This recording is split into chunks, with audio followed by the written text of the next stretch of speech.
Welcome back to our YouTube channel. मैं हूं doctor Sonali और आज हम बात करने वाले हैं एक बहुत ही ज़्यादा इम्पोर्टेंट टॉपिक्स पर, जो कि है अर्टिकेरिया हाइव्स या खुजली के बारे में, जिसे हम खुजली कहते हैं नॉर्मल भाषा में वो। तो चलिए वीडियो स्टार्ट करते हैं।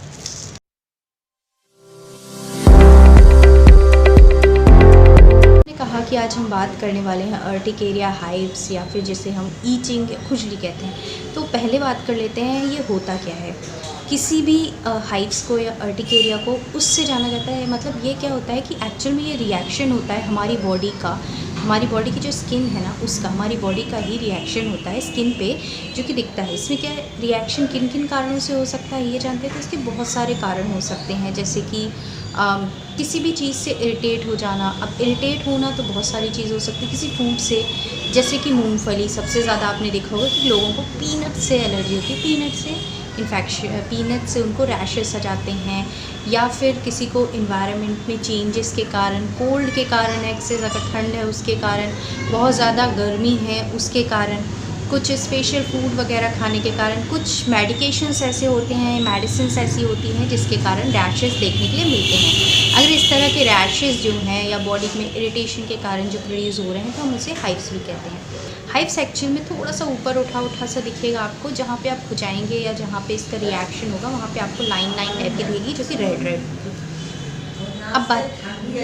अब बात करते हैं इसके सिम्टम्स के बारे में। तो इसमें क्या होता है, ईची रैशेस होते हैं जो कि रेड कलर के होते हैं और स्किन के कलर के भी हो सकते हैं, साथ ही साथ रेड भी होते हैं। ये जो होंगे ना वो रेज्ड होंगे, जैसे कि मैंने कहा हाइव्स में ऊपर उठ के आपको देखेंगे उस तरीके के होंगे। और ये जो है ना रिस्पॉन्स मिलेगा इसका टच वगैरह से, यानी कि अगर आप टच कर रहे हैं वहाँ पे आप खुजा रहे हैं तो उससे और ज़्यादा ये प्रोड्यूस होंगे। स्किन में अगर आपको खुजा दिया तो जहाँ जहाँ खुजाया है वहाँ वहाँ निशान आ जाएंगे, रैशेस आ जाएंगे, तो उसे हम हाइव्स कहते हैं और ये होते हैं। अब बात करते हैं हम इसके ट्रीटमेंट के बारे में। तो आज मैं आपको इसकी 3 होम्योपैथिक मेडिसिन बताऊंगी। सबसे पहले हम बात कर लेते हैं एलोपैथिक ट्रीटमेंट की।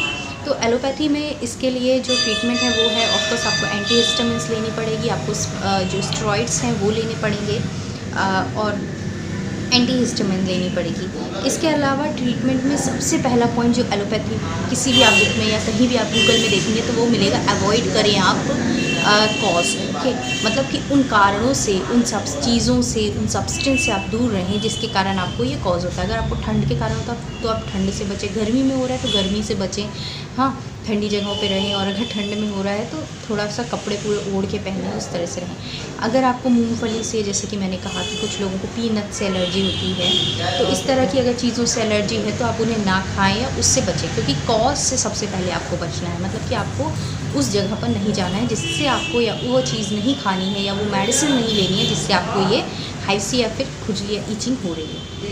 बहुत सारे केसेस ऐसे होते हैं जहाँ पे क्या होता है, धूल डस्ट से होती है। एंड इन इंडिया या फिर कहीं भी फीमेल ही है तो ऐसा नहीं हो सकता कि आप दूर रहें सफाई करते समय। तो इन दैट केस आपको क्या करना है ना, आपको वहाँ पे मास्क का यूज़ करना है जब भी आप किसी डस्ट या ऐसी कांटेक्ट में जा रहे हैं जिसके कारण हो रहा है। या न्यूली पेंट हुआ है आपके रूम में और आपको पेंट के कारण जो है बहुत ज़्यादा सांस फूलने लगती है, साथ में आपकी बॉडी में भी रिएक्शंस आने लगते हैं, कुछ लोगों को फुड़िए आएंगे, कुछ हाइव्स, तो उससे आपको वहाँ पे नहीं सोना है या वहाँ नहीं रहना है, वहाँ से अलग हो जाना है।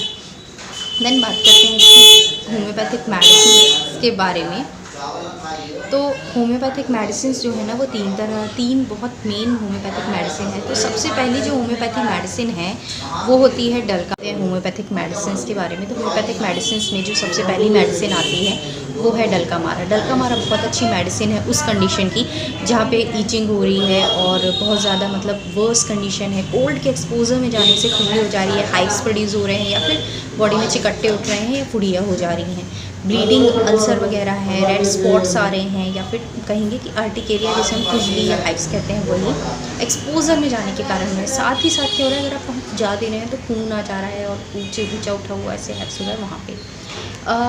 डल्का मारा उस टाइम की बहुत अच्छी रेमेडी है जहाँ पे समर आने वाला होता है और दिन जो होते हैं ना वो गर्म होते हैं, जैसे कि अब होगा आने वाले टाइम में हॉट डेज़ होंगे और नाइट जो होगी कोल्ड होगी। उस टाइम पे अगर ये प्रॉब्लम हो रही है तो वहाँ पे डल्का मारा बहुत अच्छा असर करेगी। इसके डोजेस की हम बात करेंगे एंड में वीडियो के, तो वीडियो पूरा देखिएगा। देन बात करते हैं सेकेंड मेडिसिन की। तो सेकेंड मेडिसिन जो है वो है रस्टॉक्स। रस्टॉक्स में भी ना स्वेलिन देखने के लिए मिलेगा, स्वेलिन होंगे, ईचिंग होगी, इंटेंस स्केली फॉर्म हो जाएगा, स्केल्स फॉर्म हो जाएंगे, कोल्ड सोर्स वगैरह देखने के लिए मिलेंगे। आज की जो थर्ड मेडिसिन है वो है आर्सेनिकम एल्बम। तो आर्सेनिकम एल्बम जो है ना वो ईचिंग उसमें होगी, और ईचिंग के साथ साथ ना बर्निंग सेंसेशन भी देखने के लिए मिलेगी, और बहुत ज़्यादा स्वेलिंग होगी, इडिमा होगा, इस तरह की कंडीशन, मतलब पूरे में चिकट्टे और जैसे पूरे में स्वेलिंग हो जाएगी, इडिमा हो जाएगा, तो वहाँ पे आर्सेनिकम एल्बम अच्छा से करेगी। इसके अलावा ड्राई होंगे, जो स्कैल्प फॉर्म होगा ड्राई होगा, एकदम रैशेज़ होंगे, और जो अल्सर होंगे ना वो ऑफेंसिव होंगे, यानी कि अगर वहाँ पे जो मवाद वगैरह बन रहे हैं ना, तो वो उसकी स्मेल जो है बहुत ऑफेंसिव होगी। तो अब बात कर लेते हैं मेडिसिन के डोजेस की। तो डल्कामारा आपको जो है वो 30 पोटेंसी में लेनी है। इसे आप ग्लोब्यूल्स फॉर्म में लेंगे डेली 4 to 5 ग्लोब्यूल्स, सुबह दोपहर शाम 30 पोटेंसी। देन नेक्स्ट जो है वो है रस्टॉक्स।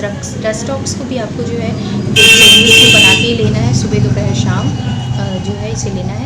तब लेना है जब तक कि आपकी खुजली ठीक नहीं हो जाती, 1 महीने 2 महीने, तब तक आपको लेने हैं ग्लोब्यूल्स फॉर्म में।